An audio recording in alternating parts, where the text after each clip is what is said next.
Oke, kita akan coba mengenal mengenai energi kinetik ya. Apa itu energi kinetik? Nah, energi kinetik itu disimbolkan dengan huruf K kapital atau juga bisa EK.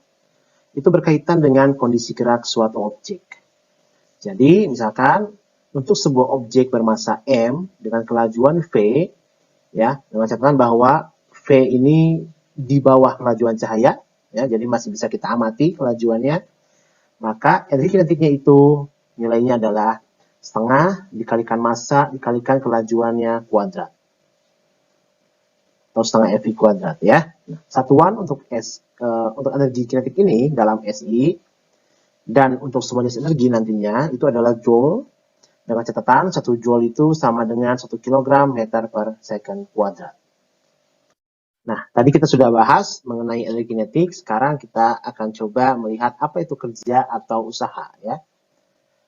Misalkan ada sebuah balok di sebuah lantai yang datar dan kasar permukaannya, kita beri dorongan tertentu ya dengan gaya F, maka dia akan bergerak, kemudian dia akan berhenti lagi. Nah, kita bisa lihat seperti di bagian dinamika dulu bahwa tadi di awal kita punya dorongan, yaitu gaya dorong, dan dia bisa berhenti karena ada gesekan atau gaya gesek. Nah, di sini kita bisa lihat ada dua bagian, yaitu pertama, ketika kita beri gaya dorong, maka kelajuannya itu meningkat. Yang awalnya tadi baloknya diam, maka dia menjadi bergerak. Karena kelajuannya meningkat, otomatis energi kinetiknya juga akan meningkat ya, karena tadi energi kinetik itu sama dengan setengah NV kuadrat sebanding dengan kelajuan kuadrat. Oleh karena energi kinetiknya meningkat, maka perubahan energi kinetiknya itu nilainya positif ya. Jadi energi kinetik akhir itu akan lebih besar daripada energi kinetik awal sehingga perubahannya positif. Sedangkan di bagian kedua sini tadi, yang tadi awalnya bergerak menjadi diam karena ada gaya gesek. Kita bisa tinjau bahwa berarti kelajuannya dia menurun, dari nilainya ada menjadi 0. Karena kelajuannya menurun, maka energi kinetiknya pun menurun. Karena energi kinetiknya menurun, maka perubahan energi kinetiknya bernilai negatif. Ya, energi kinetik akhir lebih kecil dibandingkan dengan energi kinetik awal. Nah, dari hal ini, maka kita bisa melihat bahwa gaya yang bekerja pada benda ini menyebabkan energi kinetik dari benda tersebut berubah. Sehingga kita bisa definisikan apa itu kerja atau usaha. Itu adalah energi yang ditransfer ke atau dari objek lewat gaya yang dikenakan pada objek tersebut. Jadi kuncinya adalah di sini ada gaya, maka kita bisa juga meninjau bahwa ada kerja di situ. Nah, kerja ini kita simbolkan dengan huruf W ya dari kata work. Tentunya dia juga sama, nanti satuannya adalah joule. Nah, dan di sini kerja itu bisa bernilai positif maupun negatif. Kapan dia positif? Ini bukan arah ya, karena kerja itu adalah skalar, tapi maknanya adalah jika dia bernilai positif, maka itu energinya ditransferkan ke objek. Jika dia negatif, berarti energinya itu ditransfer dari objek. Oke, itu ya. Nah, kita masih ingin melihat bagaimana definisi atau konsep dari kerja tadi ya. Kita kembali lihat di sini ada sebuah balok misalkan bermassa M ditarik dengan gaya F yang arahnya seperti pada gambar. Kita tarik ya, seperti ini, maka dia berubah posisinya. Awalnya tadi di sebelah sini, ini adalah posisi akhirnya. Kita bisa lihat bahwa tadi misalkan awalnya kelajuannya adalah V1, akhirnya adalah kelajuannya V2, dan dia bergerak dalam arah sumbu X. Ini saya sebut sebagai vektor perpindahannya D. Maka posisi akhir dan awal ini bedanya merupakan perpindahannya. Oke. Nah, sekarang kita tahu bahwa di sini ada gaya yang bekerja pada semua benda bermassa menyebabkan adanya perubahan kelajuan benda tersebut ketika dia berpindah sejauh D. Nah, karena perpindahan dalam arah mendatar atau sumbu X, kita tinjau saja gaya dalam arah X saja ya. Kita gunakan hukum 2 Newton. F dalam arah X sama dengan massa dikalikan percepatan dalam arah X. Kemudian di sini kita lihat ada besaran-besaran kelajuan, besaran perpindahan, dan besaran kinematika. Kita coba kembali ke persamaan kinematikanya, apa hubungan antara kelajuan dengan perpindahan. Kita punya persamaan di sini, kelajuan akhir kuadrat sama dengan kelajuan awal kuadrat ditambah 2 kali percepatan kali perpindahan. Nah, dua persamaan ini ingin kita gabungkan. Caranya adalah kita coba dari persamaan yang kedua ini, kita tentukan berapa percepatannya. Ya, kita pindahkan V1-nya ke sebelah kiri, kemudian 2D-nya pindah ke bawah. Ini adalah percepatannya. Nah, nilai percepatan ini kita substitusikan ke persamaan hukum 2 Newton ini. Jadi Fx sama dengan M dikalikan A-nya dari sini. Kemudian kita rapikan ya, 2D ini saya pindahkan ke ruas kirinya. Seperti ini ya. Jadi F dalam arah X dikalikan dengan D sama dengan, ini 2-nya di sini setengah, kalikan M sisanya di sini. V2 kuadrat kurangin V1 kuadrat. Oke, sampai sini ya. Jadi kita menggabungkan antara persamaan dari dinamika, hukum Newton, dan kinematika. Nah, selanjutnya kita kembali ke definisi kerja ya, yaitu kerja tadi ya sama dengan perubahan energi kinetik. Kemudian berarti W ini sama dengan setengah mv2 kuadrat dikurangin setengah mv1 kuadrat tadi kan ya. Jadi ingat tadi kita sebutkan bahwa perubahan energi kinetik itu terjadi kalau ada gaya yang bekerja pada sebuah benda. Kemudian dari hasil sebelumnya kita punya gaya dalam arah X dikalikan dengan D sama dengan setengah M V2 kuadrat kurangi V1 kuadrat. Kita pecah ini ya, kita kalikan per 1 distribusi, maka kita dapatkan setengah MV2 kuadrat kurangi setengah MV1 kuadrat. Jika Anda lihat di sini ada yang sama antara bagian atas dan bagian bawah. Ini sama kan ya bentuknya. Karena bentuk ini sama dengan W, bentuk yang bawah juga sama dengan F kalikan D, maka saya simpulkan bahwa W ini sama dengan perkalian antara gaya dalam arah sumbu X dengan perpindahannya. Nah, kita kembali ke gambar ini tadi ya.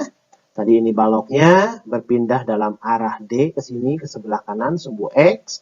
Kemudian ini gaya F tadi yang menariknya dengan arah sudutnya itu adalah V terhadap mendatarnya, terhadap arah perpindahannya. Maka jika saya ingin mengetahui berapa F dalam arah X-nya, kita bisa proyeksikan di sini ya. Ini adalah ke arah sumbu X menjadi F cos V dan ke sumbu Y-nya adalah Fy. Karena W adalah F dalam arah X kalikan dengan D, maka W saya tuliskan sebagai F cosinus V dikalikan dengan D perpindahannya. Nah, catatan di sini ya, V ini, sudut V adalah sudut yang diapit oleh vektor gaya F dan vektor perpindahan D. Nah, kita kembali sedikit mengenai vektor ya, kita kembali ke operasi perkalian titik vektor atau dot product. Kalau saya punya vektor A seperti ini, vektor B seperti ini, dan sudutnya adalah V yang diapit antara vektor A dan B, maka dot product dari vektor A dan vektor B itu sama dengan besarnya A kali besarnya B cosinus theta. Kita lihat bentuk ini dengan bentuk yang di sebelah sini. Sama kan ya? A-nya menjadi F, B-nya menjadi D. Berarti katanya di sini adalah W sama dengan F cos V kali D. Kalau F-nya adalah A, D-nya adalah B, ini cos V sama. Berarti saya tuliskan bahwa usaha itu sama dengan dot product atau perkalian titik antara vektor gaya F dengan vektor perpindahan D. Ya, jadi di sini ada dua bentuk dari usaha ya. Ini bentuk skalarnya. Jika F dan D-nya dalam bentuk skalar ya, jadi Anda kalikan dengan kosinus sudut yang mengapit keduanya. Dan satu lagi, jika F dan D dalam bentuk vektor, kita menggunakan dot product. Cuman satu hal di sini, hitungan ini bisa digunakan jika berlaku itu ya, jika gaya F-nya itu konstan selama objek berpindah. Jadi di sini adalah persamaan untuk menghitung kerja atau usaha oleh gaya konstan. Nah, saya ambil satu contoh yaitu gaya yang sering kita hitung adalah gaya gravitasi, karena seperti di persamaan atau di konsep dinamika sebelumnya, Setiap benda bermassa itu memiliki gaya berat ya, yaitu gaya gravitasi sendiri. Di sini kita lihat ya, dalam sebuah koordinat kartesian misalkan ada bola yang berjarak tertentu dari titik acuan Y sama dengan 0 di sini. Bolanya bergerak ke atas ya. Maka saya taruh di sini bolanya dari titik Y1 kelajuannya V1 mencapai titik Y2 kelajuannya V2 mencapai titik Y3 kelajuannya V3. Di sini ternyata adalah titik tertinggi bola, yaitu ketika dia tepat berhenti. Nah, kita lihat di sini, ketika bola bergerak naik atau searah sumbunya positif, maka saya bisa gambarkan seperti ini kan. Pada bola itu bekerja gaya berat. Untuk gravitasi yaitu besar M dikali G yang arahnya menuju ke bumi, ke bawah, searah G. Sedangkan tadi perpindahan bola, karena dia naik, arahnya ke atas sumbunya positif. Ya. Ini saya ubah menjadi sebuah diagram seperti berikut. Titik bolanya ya, ada D ke arah atas, ada W ke arah bawah. Ini kan gayanya. Sehingga berapa kerja oleh gravitasi? Kerja W oleh gaya gravitasi G sama dengan gayanya, yaitu mg cosinus V dikalikan dengan D. Nah, berapa sudutnya? Sudutnya adalah ini. Sudut yang diapit antara vektor W dan vektor D. Karena dua vektor ini saling berlawanan, satu garis berlawanan, maka ini sudutnya kan ya. Berapa sudutnya di sini? Maka V-nya sama dengan 180 derajat. Kita masukkan ke sini. WG sama dengan MG cosinus 180 derajat kalikan D. Cosinus 180 derajat itu adalah minus 1, maka WG-nya sama dengan minus MG kalikan D. Sedangkan ketika bolanya misalkan nanti turun, dia bergerak searah sumbunya negatif, maka seperti ini kan ya, W-nya tetap ke bawah arah gayanya, sedangkan perpindahannya sekarang berubah ke arah bawah juga. Maka saya gambarkan di sini diagramnya juga sama, ada W ke arah bawah, ada D ke arah bawah. Kita hitung WG-nya dengan MG cos V kalikan D. Karena kedua vektor ini berhimpit, ya sama-sama ke arah bawah, maka kan tidak ada sudutnya. Berarti sudutnya sama dengan 0 derajat, kita masukkan mg cosinus 0 derajat kalikan D, cosinus 0 sama dengan 1, maka WG sama dengan mgd yang nilainya adalah positif. Oke ya, di sini kita sudah bisa menghitung bagaimana kerja yang dilakukan oleh gaya gravitasi ketika bendanya naik dan bendanya turun. Nah, contoh lain adalah kita ke lebih yang umum lagi, ingin menghitung kerja total dari suatu sistem. Misalkan seperti ini ya. Ini soal yang cukup umum, sudah pernah Anda lihat di dinamika ya. Ada balok bermassa M ditarik melalui tali ya, seperti berikut. Nah, misal kita ingin menghitung kerja total pada balok. Ya, pada ini balok. Maka apa yang kita lakukan? Kita perlu mengetahui gaya apa saja yang bekerja pada benda. Karena tadi kita tahu bahwa ya kerja itu berarti ada gaya di situ yang timbul ya. Nah, kalau kita ingin mengetahui gaya apa saja yang bekerja pada benda, maka caranya adalah ya kita gambarkan diagram gaya benda bebasnya. Oke, gambar ini kita gambarkan. Ini arah perpindahannya ya, arah D perpindahannya akan ditarik ke sebelah kanan. Ada gaya berat W, ya ingat ya, ke arah pusat bumi. Ada gaya normal N karena dia kontak dengan permukaan. Ada gaya tegangan tali T yang arahnya menjauhi benda tersebut, dan karena dia permukaannya kasar lantainya, ada gaya gesek yang arahnya melawan perpindahannya. Oke, di sini saya punya 4 gaya. Gaya berat W, gaya normal N, tegangan tali T, dan gaya gesek F. Berarti kerja totalnya adalah kerja yang dilakukan oleh semua gaya di sini. Seperti ini. W total, kerja total sama dengan kerja oleh gaya tegangan tali, tambah kerja oleh gaya normal, kerja oleh gaya berat, dan kerja oleh gaya gesek. Kita hitung satu persatu bagaimana usahanya atau kerjanya ya. Oleh gaya tegangan tali, kita gambarkan diagramnya, T-nya ke sini, D-nya ke arah kanan, maka kita punya sudutnya di sini ya, V. WT sama dengan berarti gayanya T cos V dikalikan D.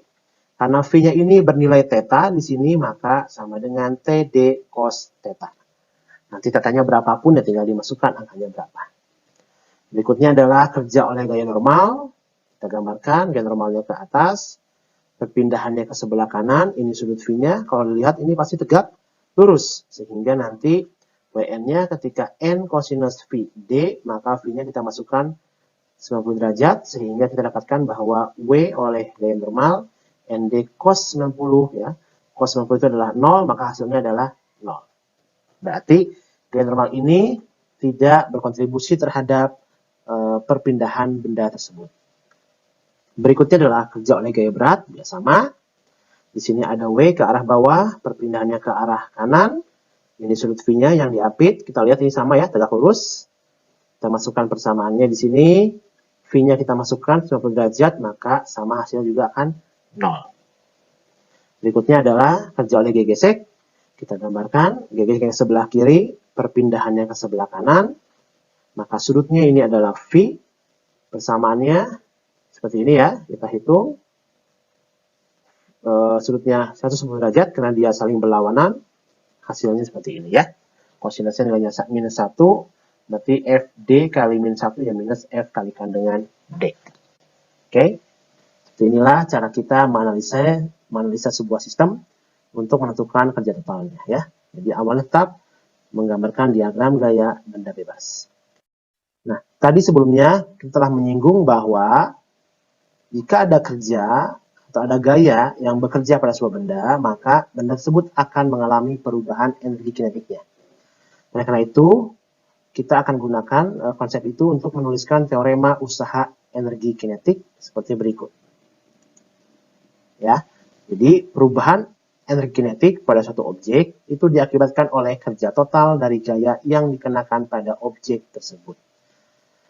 Otomatis, berarti W totalnya sama dengan delta K, jadi kerja total pada suatu sistem sama dengan perubahan energi kinetik sistem tersebut. Atau kita pecahkan, berarti W total sama dengan setengah mv2 kuadrat dikurang setengah mv1 kuadrat. Inilah teorema usaha energi kinetik yang kiranya menjadi konsep utama pada topik ini. Oke, berikutnya adalah bagaimana kalau gaya yang diberikan atau yang bekerja pada benda itu tidak konstan. Ini kan sebelumnya kita sudah melihat bagaimana W itu sama dengan F dikalikan cosinus V dikalikan D itu berlaku untuk gaya yang konstan. Bagaimana kalau gayanya tidak konstan? Nah, di sini misalkan ya, Anda mendorong lemari dengan gaya F. Misalkan Anda awalnya tenaganya biasa, Anda perbesar gaya Anda, kemudian lama-lama Anda bisa lelah, dorongan Anda menjadi lemah lagi. Sehingga grafiknya kira-kira seperti ini misalkan ya.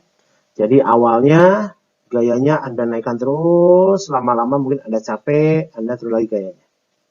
Di sini kita lihat bahwa gayanya itu tidak konstan nilainya. Dia berubah terhadap X.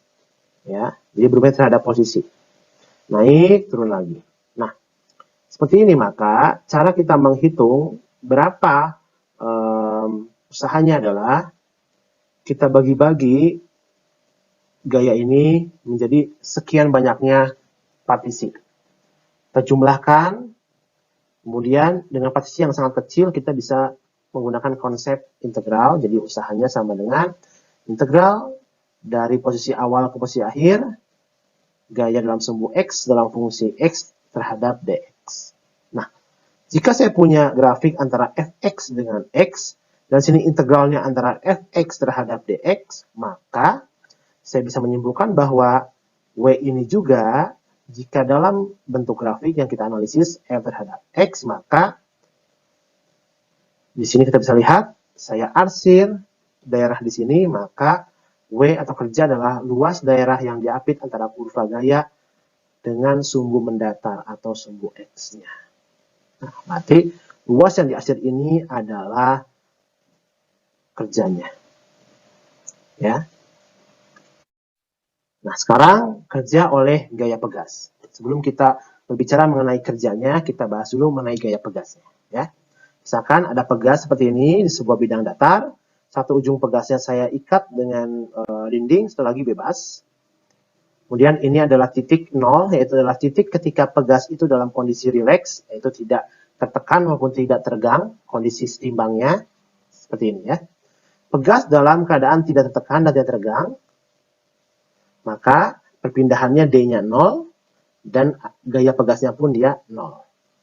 Kemudian jika pegas ini saya tarik sehingga dia pegasnya tergang hingga sejauh D dengan arah seperti berikut ya. Jadi pegas saya tarik ke sebelah kanan, maka dia ada perpindahan sejauh D ke kanan. Ketika ini terjadi, misalkan Anda lepas tangan Anda, apa yang terjadi? Pasti pegasnya akan kembali ke posisi awalnya atau bergerak ke arah sebalik yang Anda tarik. Maka pegas akan menarik ke kiri. Itu adalah gaya pegasnya. Atau seperti ini juga satu lagi, pegasnya Anda tekan ke sebelah kiri sejauh D. Nah, ketika pegas tekan ke kiri, maka perpindahannya ke kiri kan. Anda lepas tangan Anda, pasti pegasnya akan kembali ke arah kanan atau pegas mendorong ke kanan. Itu gaya pegasnya. Kita lihat sini ya. Ketika pegasnya tarik ke kanan, gaya pegasnya ke kiri.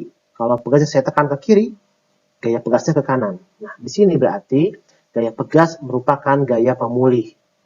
Artinya adalah dia ingin memulihkan kondisinya sebelum kita beri gangguan tadi.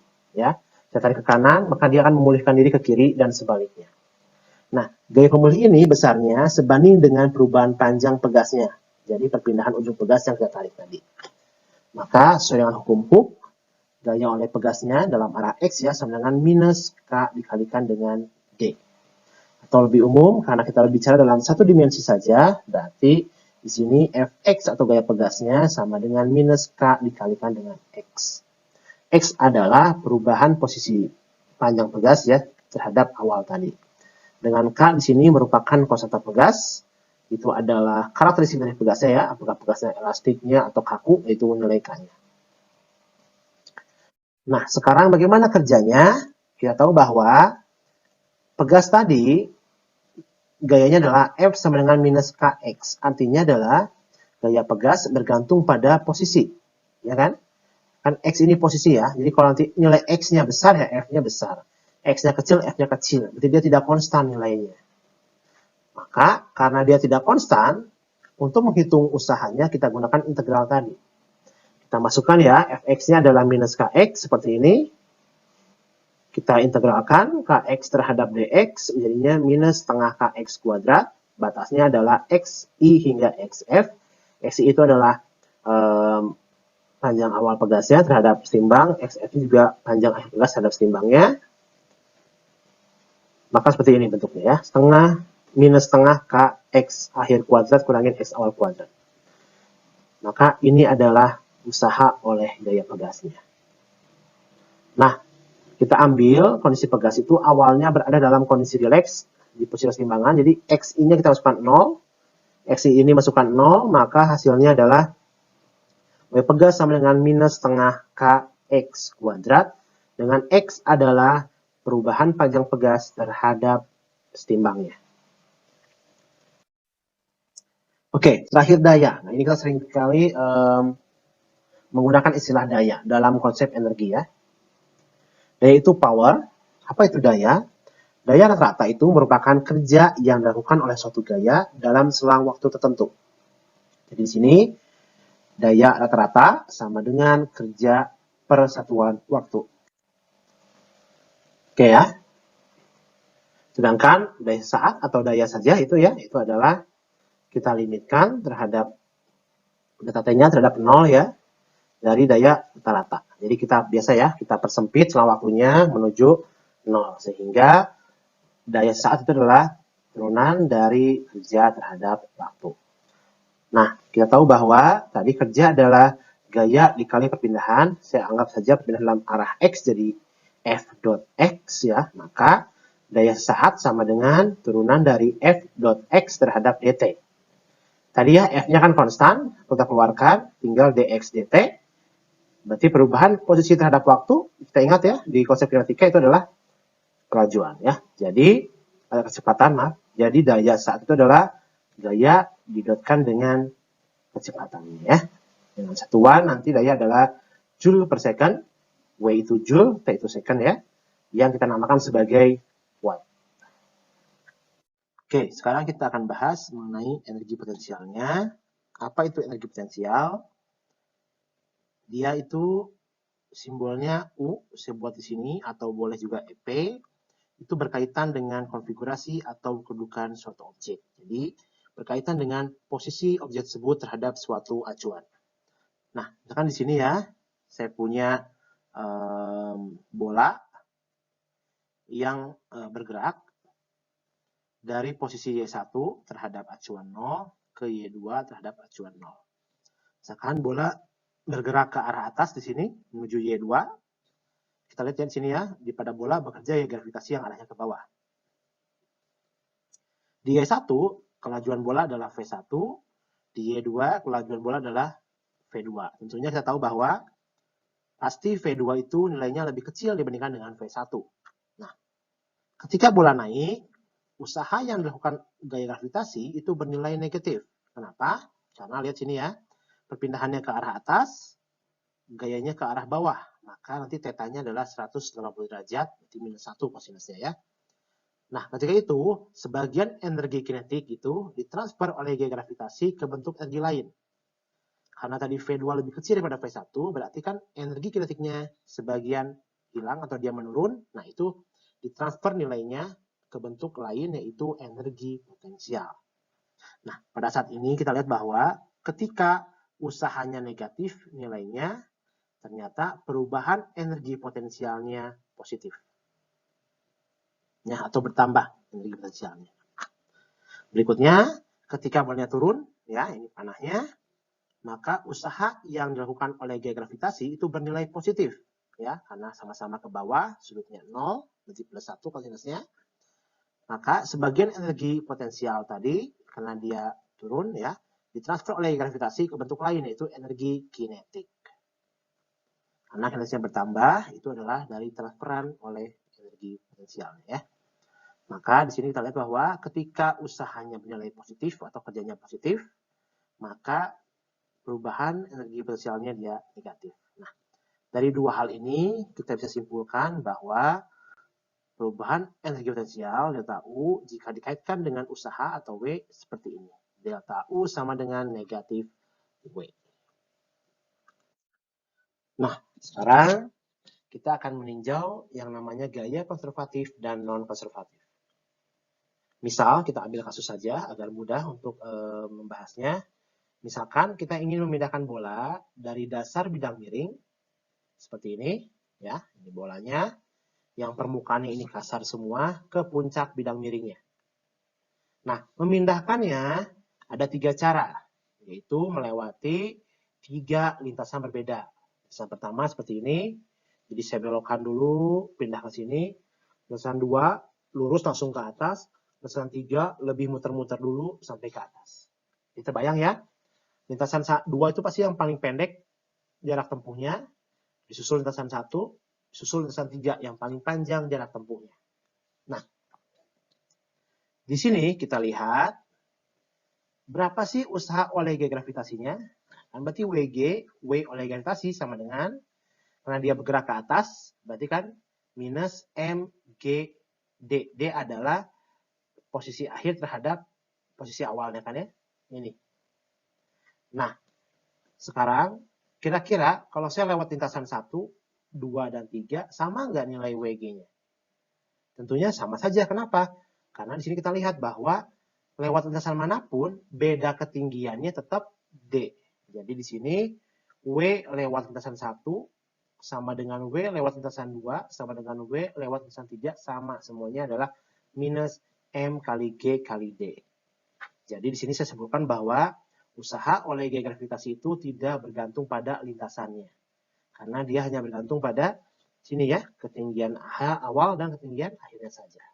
Sedangkan sekarang misalkan berapa sih usaha oleh gaya geseknya? Kan W oleh gaya gesek sama dengan minus gaya gesek kalikan D ya, karena F D cos θ-nya minus 1 cos θ-nya. FK-nya kinetik sama dengan μk kali N, seperti ini bentuknya. Nah, bayangkan kalau Anda memindahkan bola ini di permukaan yang kasar. Kira-kira apa yang muncul? Ada panas di situ kan ya? Ada panas yang muncul akibat gesekan. Nah, di sini kita lihat bahwa gaya gesek itu mentransfer energi kinetik menjadi energi termal atau panas. Nah, Anda bayangkan sekarang Anda memindahkan bola ini dari bawah ke atas lewat jalur 2, 1, 3. Kira-kira panas yang dihasilkannya sama atau beda. Anda akan berpikir bahwa, oh, semakin panjang lintasannya, berarti makin lama saya gesekkan, pasti makin panas. Nah, berarti di sini, lewat lintasan 1, 2, dan 3, panasnya beda. Oh, berarti semakin panjang lintasan, energi kinetik yang ditransfer menjadi energi termal semakin besar. Apa artinya? Artinya adalah usaha oleh gesek itu bergantung pada lintasan. Ya, karena apa? Ya, kalau lintasannya beda, panjangnya ya beda usahanya. Seperti itu. Oke, tadi ya kita sudah bisa melihat bedanya usaha oleh gesek dan gravitasi ya pada kasus tersebut. Nah, sekarang kita ingin mengklasifikasikan dua gaya tersebut itu gaya apa sih? Konservatif atau non-konservatif? Nah, kita mulai dari definisi gaya konservatif dulu ya. Katanya, suatu gaya itu merupakan gaya konservatif jika usaha yang dilakukan gaya tersebut untuk memindahkan objek tidak bergantung pada lintasan yang ditempuhnya. Nah, dari sini kita bisa mengidentifikasi berarti gaya gravitasi adalah gaya konservatif. Karena tadi ya, usahanya tidak bergantung sama lintasan. Sedangkan gaya gesek berarti bukan gaya konservatif. Atau itu adalah berarti gaya non-konservatif. Oke? Tapi ada satu lagi definisinya, yaitu suatu gaya itu merupakan gaya konservatif jika total usaha yang dilakukan gaya tersebut sama dengan 0 ketika memindahkan objek pada suatu lintasan tertutup. Yaitu ketika titik akhir dan titik awalnya sama. Oke. Untuk lebih memastikannya kita lihat ilustrasi kayak gini lagi ya.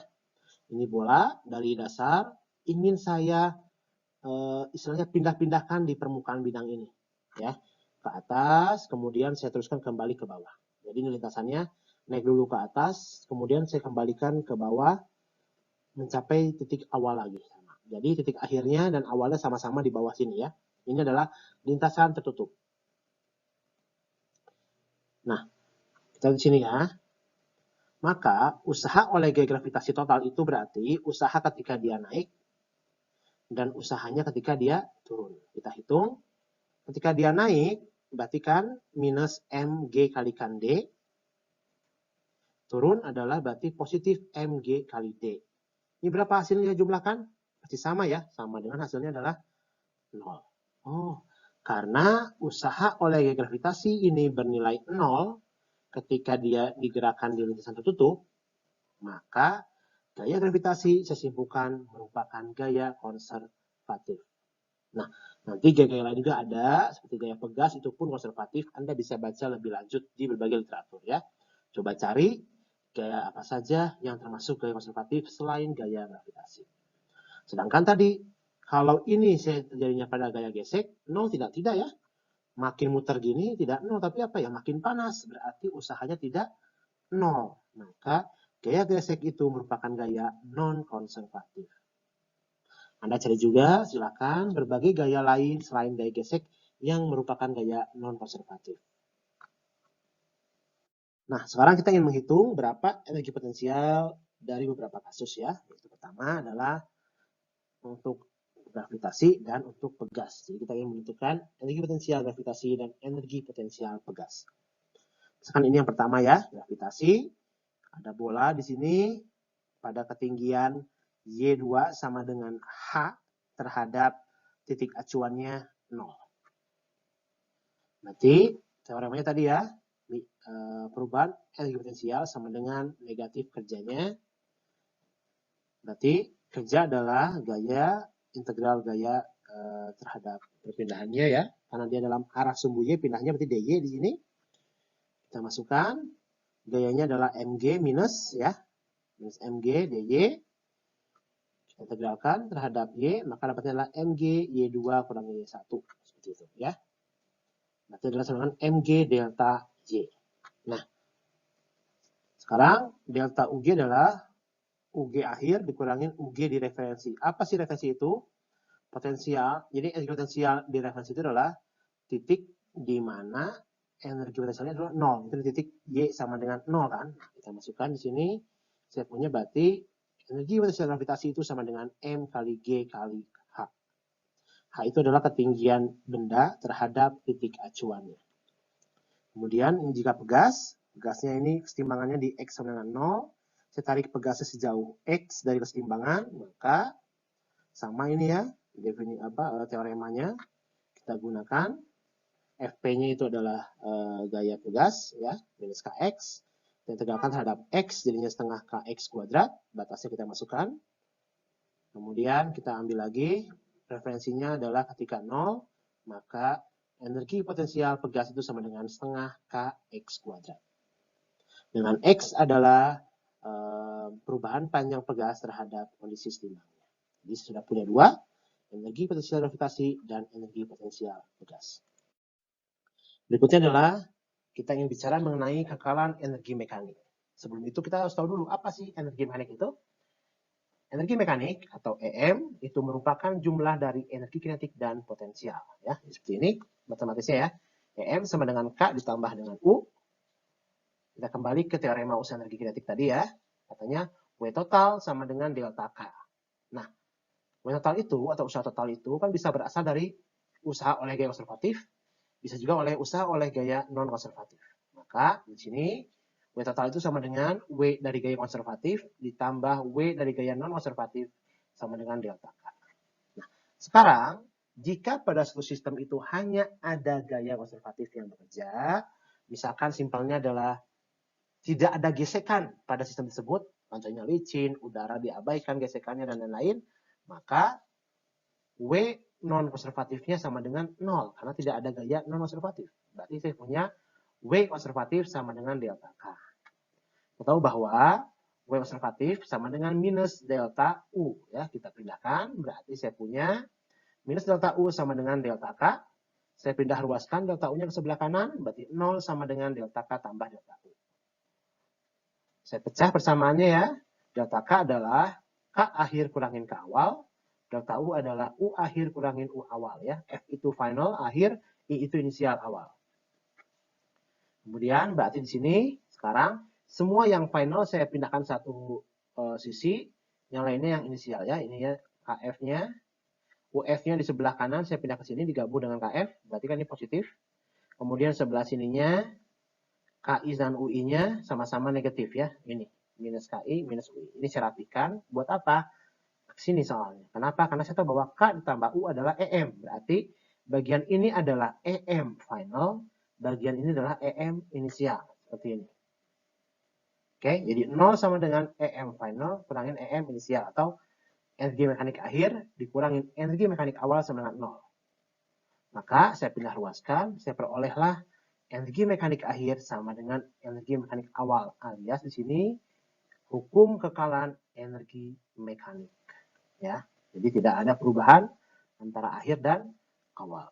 Ini berlaku jika dalam satu sistem hanya ada gaya konservatif yang bekerja. Nah, sekarang bagaimana kalau di sistemnya ada gaya eksternal atau gaya non-konservatif? Misalkan gaya gesek, ya. Maka ya ini sama persamaannya tadi ya, total usahanya sama dengan delta K, tapi WNK-nya tidak 0. Ada ya, W kata ubah jadi minus delta U. Berarti minus delta U ditambah W non-konservatif sama dengan delta K. Saya pindah ruaskan, berarti usaha oleh gaya non-konservatif sama dengan delta K tambah delta U. Berikutnya, saya pecah lagi ya, delta K-nya K akhir kurangin K awal, delta U-nya U akhir kurangin U awal.